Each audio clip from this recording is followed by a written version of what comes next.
Good morning. So, pag-usapan natin yung mga parenting styles habang nagkakape. So, mayroong 4 na parenting styles. Authoritative, authoritarian, permissive, and neglecting. Ano bang pinagkaiba sa'yo ng 4 na yan? First one, authoritative. O pag sinabi authoritative, tataraan mo, yes, yes. Dalawang yes. Anong ibig sabihin ng yes, yes? Yes to rule, yes to love. Yes to rule kasi may rules sa loob ng bahay, pero may love kasi mayroong consideration.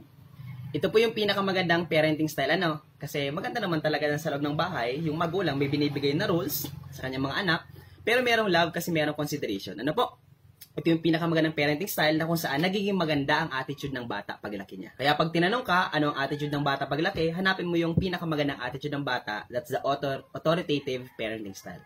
Next naman, number 2, authoritarian. O pag sinabing authoritarian, tandaan mo, yes, no. Anong ibig sabihin ng yes, no? Yes to rule, pero no love kasi walang consideration. Ito lang yung mga magulang na puro lang rules. Yung mga stricto, example niyan, ito yung mga magulang na pag sinabi niyang umuwi ka sa bahay ng alas 5, dapat nasa bahay ka na ng alas 5. O ang curfew mo alas 10, pag lumagpas ka sa alas 10, grounded ka na. So ito yung mga magulang na puro lang impose ng rules. Yes to rule pero no love kasi wala silang consideration. Next naman, number 3, permissive. O pag sinabi nating permissive, tatanaan mo dyan, no yes. Anong ibig sabihin ng no yes? No rule, pero yes to love kasi puro consideration.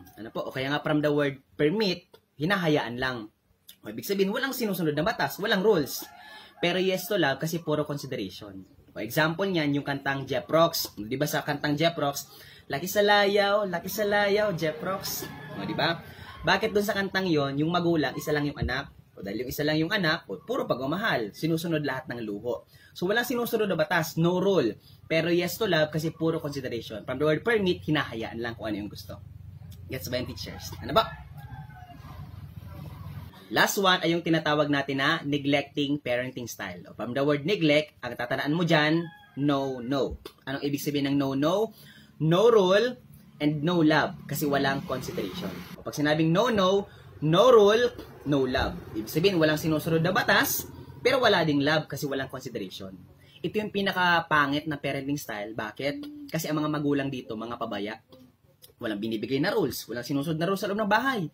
At wala ding love kasi walang consideration. Yun ang pinakapangit na parenting style. Sige, i-recap ko lang yung 4 na parenting style. Una, authoritative. Yan ang pinakamagandang parenting style. Bakit? Yes, yes. Yes to rule, yes to love kasi mayroong consideration. May binibigay na batas, may rules sa loob ng bahay, pero mayroong love kasi mayroong consideration. Ang attitude ng bata, yan ang pinakamaganda. Gets? Next one, authoritarian.